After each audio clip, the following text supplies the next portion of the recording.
Friends, happy Thursday to you, and welcome to this edition of the Mystery Wine Blind Tasting. I am at home this evening, so a different setting or background. It's not a projected one behind me. This is our dining room, and joining you tonight with potential cats in the background, dogs barking, and children running about finishing up their evening. So apologies if there is some background noise. You'll at least know what it is. This is lovely. So who's joining us tonight? Who's on the chat looking to enjoy an evening with wine? I wouldn't blame anyone who wasn't if they were outside and enjoying the beauty of a night like tonight. This is almost perfect. We've had such a glorious day in and around Marshall and here in Warrenton. Tran, how are you, sir? Welcome. So glad you're joining us tonight. This is one of those wines that already has a particular couple notes for me that suggest a certain place, but we'll have to get to that. Jan Burse is with us tonight. Awesome. Trish, Andy, and Kathy are here, as I got to see Kathy earlier. Peggy and Chris, and Allison and David, and the Shirleys who came in recently to have a little date night, which was great. Kathy, how are you? How is Rich? I saw that it looks like he's doing a little bit better, which is great. Ariel and Matt are in DC and joining us too. Thank you so much. Welcome. And Jan Nelson, hello, hello. Jan, how are you? This is changing. There's something there. Erica, hello. Welcome to you too. So we've got the great crew kind of starting us off this evening. So we're into red territory. The Kestenbaums are here. Hello, hello, guys. Great to have you too. And Susan, good evening to you. I agree, Chris. This is a totally expressive one. This is showing a lot in the way of fruit, right? It has a fruit expression that is fairly pronounced. Yeah. What are you guys picking up? Let's look at this. Let's work this from a visual for sure, of course, and say hello to Rob and Kathy, and well, express gratitude too that Rich is home. Kathy, I'm glad to hear that. I'm glad he's home well and safe and sound. That's a relief to hear. Nicole and Stephen are here tonight too with Rob and Kathy, as I mentioned. So, guys, what are you getting from color? This is pretty deep, right? I don't have white in front of me. I have a little bit of male, but is this reddish, purplish, tawnyish? What do you guys see? Chris, you're picking up part of that expressiveness via alcohol. Yep. Susan's throwing out garnet. Thank you, Susan. Choke cherry. Neat descriptor. That's very, very cool. Dark cherry color. Yep.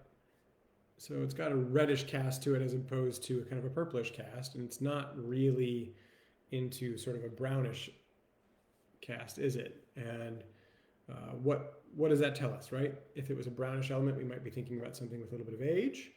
A reddish cast is going to talk about certain varietals vis-a-vis kind of a purplish cast, which would talk about other varietals. So we're in the reddish character zone, giving us an indication that maybe, say, we're not talking about Tannat.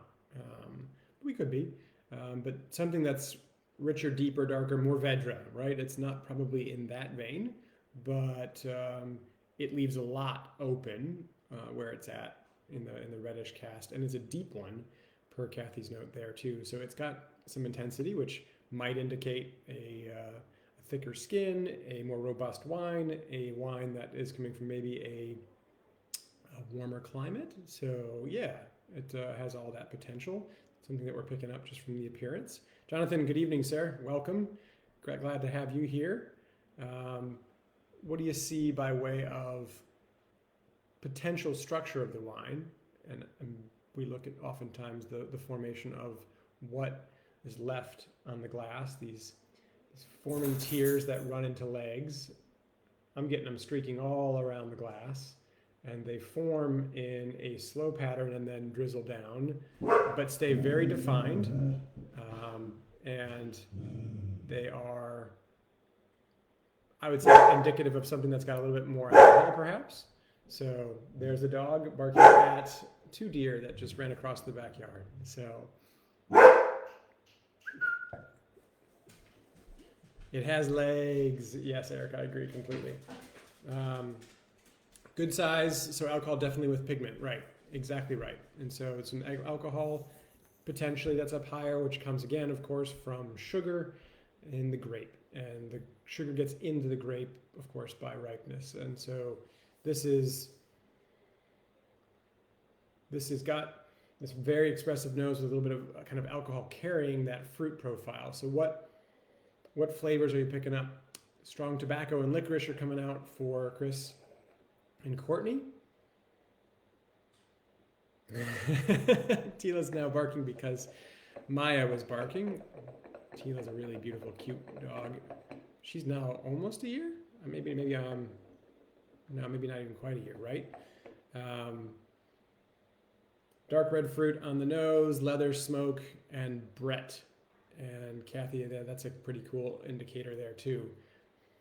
There is this earthen profile that's kind of coming out on this from the strong tobacco, the licorice, that red fruit, yes, but that leathery element, that smoky element, and that Brett element. For those of you that were with us going back, the best example kind of, or the most persistent example of that Brett was in that Chateau Moussard that we tasted, or the Auchard Blanc, or Auchard Rouge, excuse me, the Grenache-based wine from Lebanon. Brettanomyces is a technical fault in wine, but a wine that can give you sort of a barnyardy element. It can give you, in the worst cases, sort of like a plastic band-aidy kind of quality in a wine. It can also mute the fruit character. In many cases, a Brett is an indication of probably an older world wine, where when you have Brett kind of in the cellar, it stays and becomes part of the character of the wine.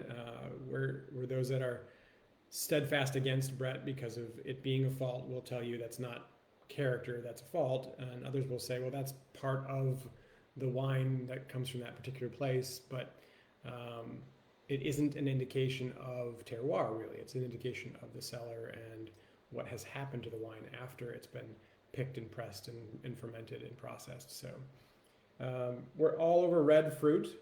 We're getting a lot of dark red fruit to red fruit, red berry, that leather element, that licorice element, that smoky element. And Tila is 9 months. Thank you, Stephen/Nicole, for replying to that. So he's grown fast. I remember when he got him as just a puppy. So there is a floral note, Erica, that is there, and it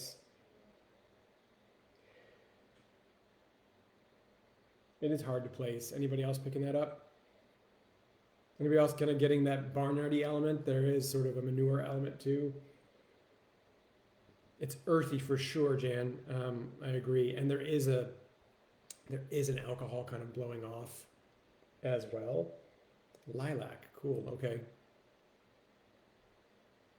Susan, your descriptions are always great. You got raspberry, black cherry, leather, earth, some raisin, and caramel and cinnamon. So just using that, for example, we're talking about varietal character coming through from the raspberry, the black cherry, some secondary notes in the way of the leather and earth that might be more about the Brettanomyces or the sort of Brett character, and then that cinnamon spicy note might be coming from a little bit of wood. So hyacinth, this is where my complete lack of understanding of what individual flower types would spell like. So I'm going to bow out and say thank you for your lilac and your hyacinth. I don't spend enough time taking the time to smell the roses or any other flower for that matter, which I need to do. There is a sort of also a meaty, sanguine quality to this. Anybody getting that sort of fresh cut meat that hasn't yet been cooked? A lot of these descriptors for me are taking me to Syrah. That smoky element, some of that meatiness, that earthen element, but then also could be other varietals and other places in the world. But I'm in the sort of New World camp, or excuse me, the Old World camp. So building out this profile so far, right? We think it's got a little bit of robust density based on the legs and the tears. We see a deep color. It's rubyish red.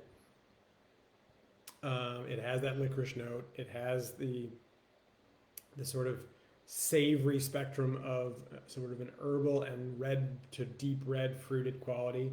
It has some smoke, very earthy element, a meaty element, a smoky element. We're all team Old World. That's good.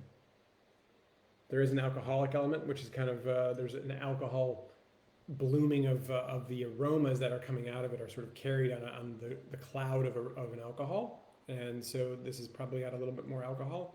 So let's taste this and see if anything else is revealed or anything that we're sort of heading toward might be verified or rejected based on that taste.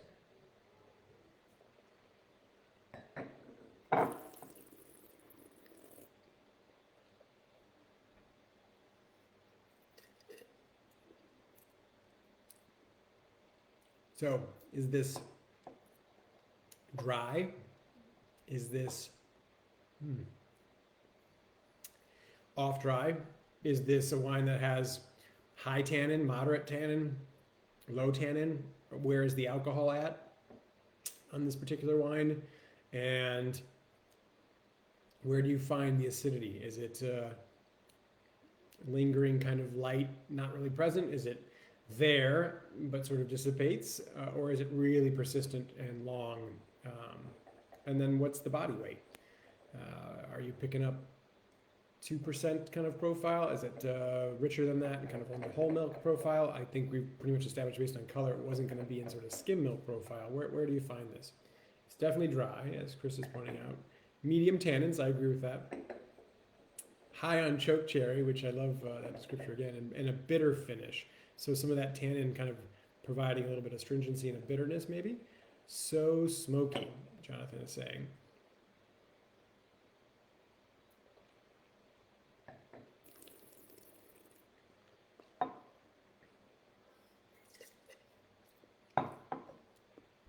And that Brettanomyces that Brett, it's pretty pronounced. It's a really interesting wine because it is not stripped completely bare of all fruit expression by that Brett, but it is there. Kathy's noting, and Jan are noting that it's dry. Yes, agree. It's not super heavy. It's got a moderate tannin, but it has a high alcohol. I'm feeling the alcohol in the back of my throat. There's a little bit of burn, and I haven't swallowed any. I've spit it. So it's just got this hotness. I think it's got a lower, it's got a moderate acidity, but it's not medium plus, which Susan's echoing there. Medium body, medium finish. Yeah, Ariel, I agree. It's in that 2% camp for sure.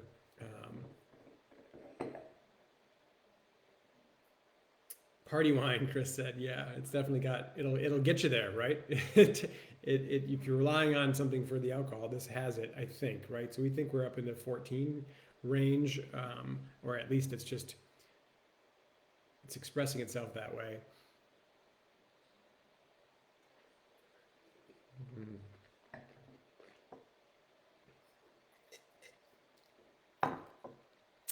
Jonathan, yeah, I think I might have just kind of responded to your question. 14% plus. I think when you're in that realm, I had a beautiful wine today. I was tasting with one of our distributors. We had this 14% wine that you couldn't tell at all. There was no heat. It was just beautifully balanced. So it's not always an indicator, but generally speaking, I think when you get something that's hot, it's going to be a little bit north of 14. Wines can be 14.5, 15, maybe even more. It's a rare occasion. And that would be very surprising to see, at least on the label, something that would say that was higher than 15. And there's a range that most labeling authorities allow for kind of a half degree up to a degree of difference on either side. So sometimes you might see something that says 14 and it could be 13 or it could be 15. This, I think, is in the higher side of things. Yeah, Kathy, that's a great way to put it too. Kathy's noting that this is a little bit higher than 14 and then has this nasal hair singeing character to it. It's smoking. It's almost like a burning fire that's burning some alcohol. and that has an impact on your olfactory sense as well as your palate. I can feel it on the palate too. When you have a higher alcohol, some of that fruit character, remember we've talked about this in the past, where that fruit character and the higher alcohol play with each other in a way that sort of sweetens almost the perception of that fruit character, even though this is a dry wine. Okay, so Team Old World, higher alcohol. Higher alcohol would mean that we should be tasting something from a warmer site, generally speaking, not a cool site. So maybe we would say not necessarily Germany, probably not necessarily Austria. You know, we're not drinking Burgundy here. It's got a little more tannin than we would probably find in Burgundy. We're not drinking, are we drinking Bordeaux? Are we drinking southern France? Are we in Spain? Are we in Italy? If we are in the Old World, we must consider those places. And what are we tasting from those spots? I don't know whether Tony's still on the the worldwide wine kick tour, or whether we're kind of back in more of a classic space. Bosnia rather last week was a heck of a departure, which was neat. There is this is now medicinal in some of its fruit character, that medicinal herbal fruit bringing back together. Thank you for rounding out my other options to it, adding Portugal, Chris. That certainly should be part of this discussion. Spain, southern France. Kathy's kind of pulling France out of her realm of consideration, and just because of the warmer profile. And Ariel, I give it, you got at least a half a point for saying not Bosnia tonight. Erica's asking a question about Nebbiolo, and Chris is asking a question about Southern Rhone.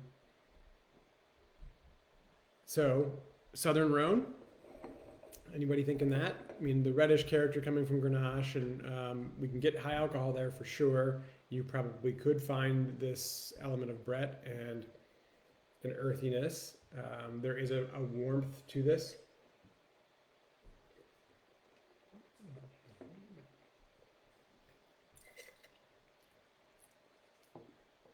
Maybe kind of like, would we consider something like Gigondas or Rusto? Or is this more into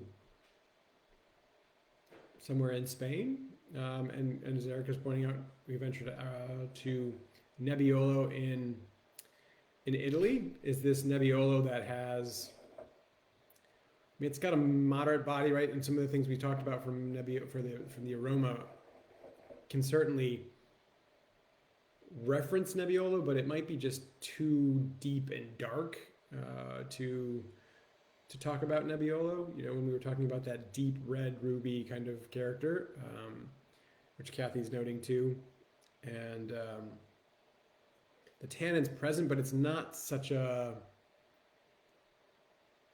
kind of pronounced persistence to it. Like, it doesn't linger the entire way through the wine. It's got a moderate quality to it.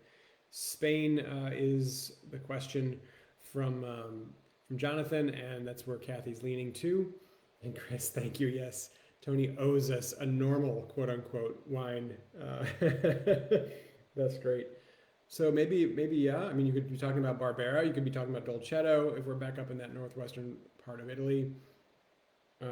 One of the first thoughts I had was sort of in that Sangiovese kind of Brunello camp down in Tuscany. But if we're talking about Spain, where do you guys want to go? Price point, dark fruit, would take you to Portugal, Chris. Okay, got you. Portugal or Spain, yes. Monastrell, aka Mourvedre, hot AF. Jonathan, thank you. Garnacha, that could be neat. So Garnacha from Spain.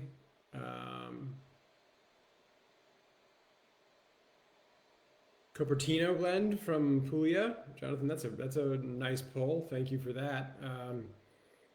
I wouldn't be able to give you a definitive answer on that, just having not had a chance to try enough of those, but there is that where you get some of that Brett character. That's one of the things that, I mean, I enjoy a bit of Brett in wine personally, but when someone is critiquing that, they'll say, well, it doesn't necessarily help you to define the wine of place because that character is sort of uniform wine to wine. There's other elements, of course, in a wine that come from place and winemaker decision and cellaring and things of that sort that accompany alongside a Brettanomyces or a Brett character. But saying that this wine is definitively of one particular place because of that Brett character is harder. So having a little bit of Brett in this doesn't necessarily lead you one place or another. Garnacha, Monastrell, Syrah blend. Ooh, is that Spain or France? Chris, yeah, that's fascinating. Like a Garnacha Monastrell, so a GSM kind of blend, but from Spain, with a little bit of earthen quality underlying all of that. So do you think it's a blend? Jonathan's kind of thrown out blend. Chris has thrown out blend. Is there a multi-dimensional thing going on here that is hard to describe or hard to explain with one varietal? Are we into two?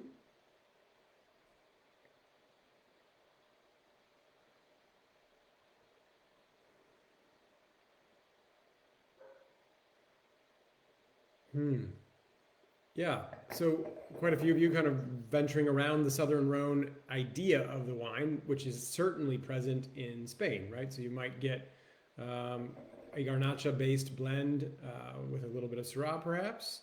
So we're talking, we've tasted wines from Priorat, for example, that might be in this blend, but usually they're a little bit cleaner. Chris really likes Chris and Courtney like the Mourvedre idea of the wine. Hey, Bobby and Jan, you're here. A cab blend, I think you're trying to say. Cab blend, perhaps, from Bordeaux, because you certainly would get some of this earthen element maybe from there. The tobacco could have some cab in it.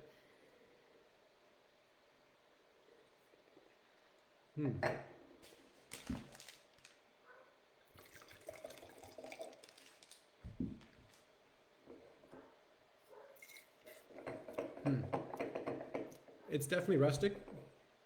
It has a rusticity that kind of took me from France. So from the Southern French profile, tannins are building a little bit as it sits open. It has a tannin though that I think is different than cab. The tannin and cab sort of sit more structural in the mouth. They are a little bit blockier. This one just seems like it's a layer that filters and drops on the tongue and hangs out there, but it doesn't expand in the mouth. It just kind of sheets in the mouth. And so I think that's a little bit of a different skinned grape varietal, not quite as thick and powerful as sort of cab. So Garnacha is interesting, and Garnacha is tough, frankly. I mean, Garnacha can have a huge spectrum of being light and delicate, and I tasted a beautiful Garnacha today with one of that importer that was bringing in some Spanish wine. It was 95% Garnacha and 5% Syrah, and it had almost a Pinot Noir-like character. And then you can have Chateauneuf de Pape that can have just power, inky black, and texture, and higher alcohol as a result too. Is South American an option? It's always good to keep revisiting your options, Bobby. Yes. So would we get something like this in South America? We could. Bodegas Weinert, for example, Malbec that we carry at the restaurant that has some age on it. It's a beautiful, fun wine that also has Brett and showcases some power. Could be more cab Malbec element, something like that from the southern hemisphere, South America, and just have this kind of profile. That would be pretty neat. You're taking me in a particular direction there too. Could it be back to Priorat? Kathy's asking. We visited our way through Priorat, but you could have Garnacha, some Monastrell, some Carignan. And Chris, yeah, Thursdays have become my wine day. I've gotten back to wine on Thursdays.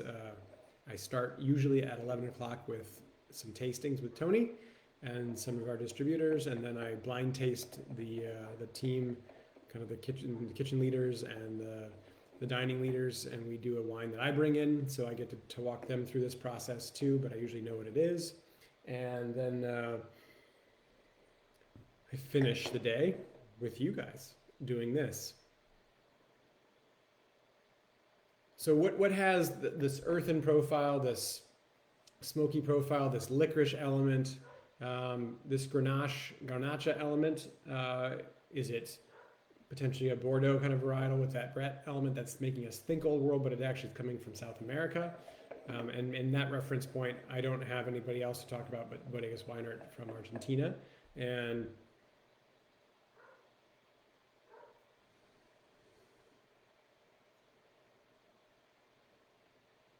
yes, I get no sympathy for today. I mean, Thursdays are a lovely day. It's a day I look forward to very much. So,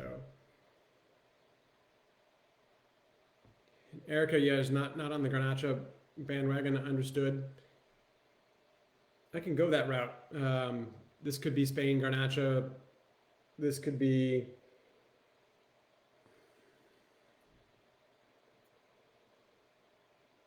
It could be, you know, a Malbec kind of cab situation. I just don't think it is from South America. And Allison, to your question about Malbec, yeah, it's absolutely blended. It's blended less usually in so the South American kind of context. It gets its almost single billing, but it oftentimes there's a secondary wine that some Malbec producers would make when they would blend it.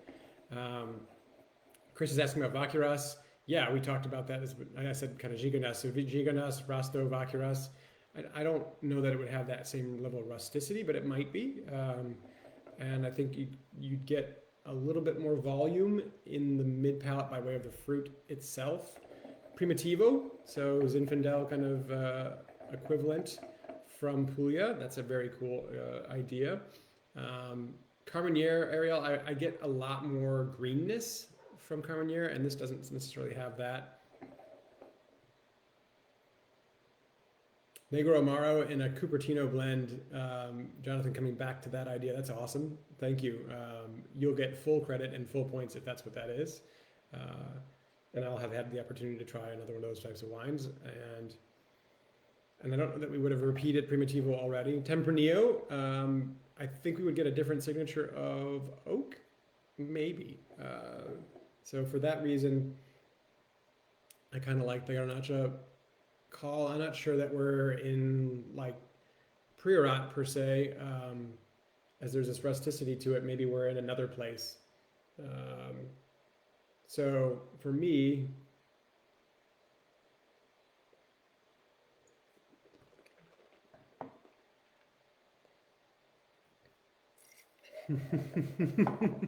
thank you, Jonathan. Yeah, that'd be great. The tannins building and building more, but it's still like powdery. It's not super expressive. It's not like a super blocky, I mean to say. It's present. It's nice. So let's say, yeah, I think I can go away from myself. I think the New World, although there's some examples that I would say would be appropriate to consider here, but more examples probably that would be Old World in orientation, and that was really what I thought first. So for me, getting away from France with this because of kind of that rusticity, that element, heading to Italy or Spain, I think there'd be a little bit more purple element and more concentration from Portugal. So Spain and Garnacha is of potential interest with this wine. I think I'm walking away more from sort of Italy, even though there's some good options there, and taco meat to pair with this would be nice. Yeah, I mean, absolutely. That spice and that meatiness, that smokiness. I don't know if you have any kind of smoked chili, kind of chipotle element that might be very interesting. All right. So where are you guys at? Jan's in Chile. And Bobby, are you still kind of down in South America too? Jonathan's in the southern part of Italy, Cupertino blend. Stephen and I'm going to lump Nicole into that, saying kind of Primitivo from Italy. Kathy was in Garnacha land in Priorat with a little bit of Carignana in there. Smoked cheese, yeah, nice.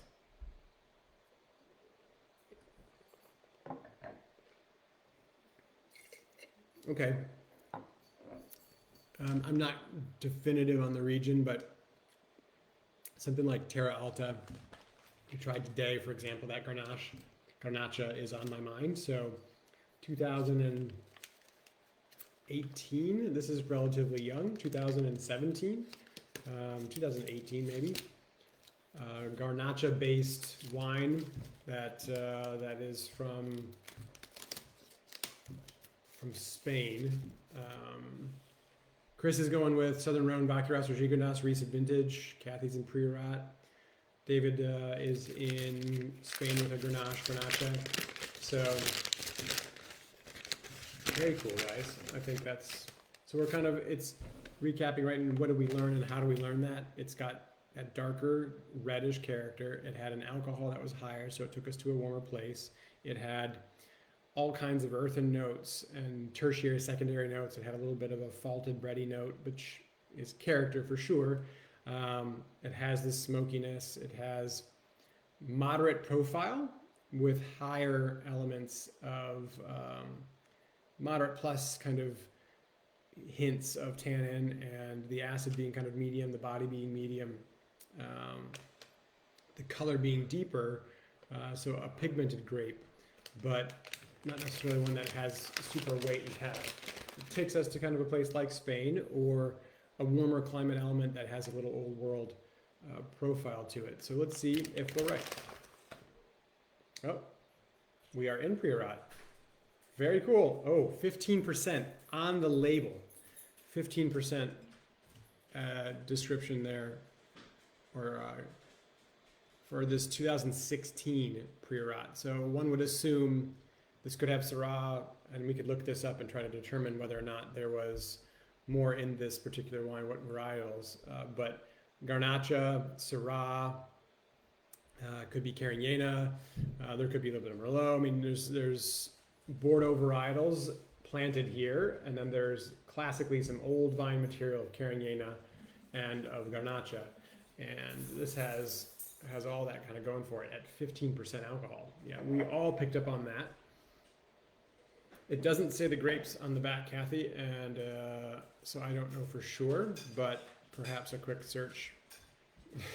Jonathan, God damn it, but awesome. Yes, very true. This is a wine that has power. Be careful with this little baby. Susan, thank you for looking that up. It's 40% Garnacha, 40% Cabernet Sauvignon. So the Cabernet clan, you're picking up on something there. And then 10% Merlot and 10% Syrah. So it did have some of those elements that we're thinking about and having a difficult time kind of pinpointing that took us all over the place. So yeah, what a neat wine.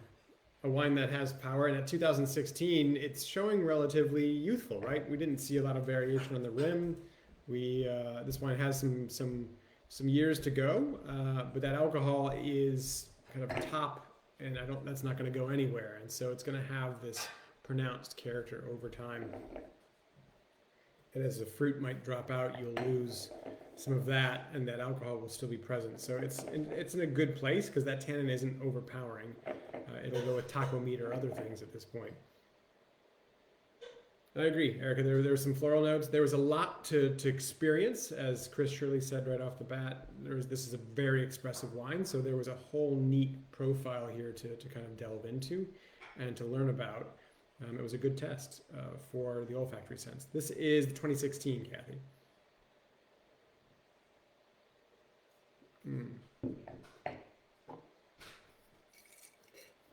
This would be, I think, bold to your point, David. Yes, it would be bold in the way of the tannin, especially as they're building now, but it has almost a moderate bold profile. It's more 2% kind of in the fruit and actual character of the wine, but the tannin structure kind of pushes this up and bolsters it a little bit. It's getting bigger, and then the alcohol makes it carry heavier. And so this is, this straddles that line between moderate and bold. I think somebody who doesn't like tannin and certainly prefers something that's got a little bit more lightness is going to have a harder time with this and would consider this or classify this more bold, but it isn't round bold, in your face, overt bold. So it's neat, neat wine for sure. And Erica, you used your Corbin. You can definitely nip on this for a while, and I bet you anything we could, for those of us that have it open, leave it till tomorrow, leave it for a couple days, and it's going to still kind of soften and open up and give you more, which would be great. So Kathy's helping us too with a note, a tasting note, a blind tasting note, that there's a little bit of leatheriness that she picks up on from Grenache or Garnacha that comes out in age. And with 06 versus sort of 18, that's where maybe we're getting some of that couple of years extra age. So, and thank you to you, Jonathan. Thank you to all of you for helping me close my Wine Thursday. And I will look forward to doing this with you again next Thursday. I'll give you some updates on where we're at with wines that we've tasted and that we're bringing in. We're going to be planning for, and I think just opened this evening, are the reservations for the fall wine buying event, which will be at the beginning part of November or the end of October. I need to double check that date. I think it's the end of October on a Saturday. For those of you that haven't been to one of our wine buying events, it's a lot of fun.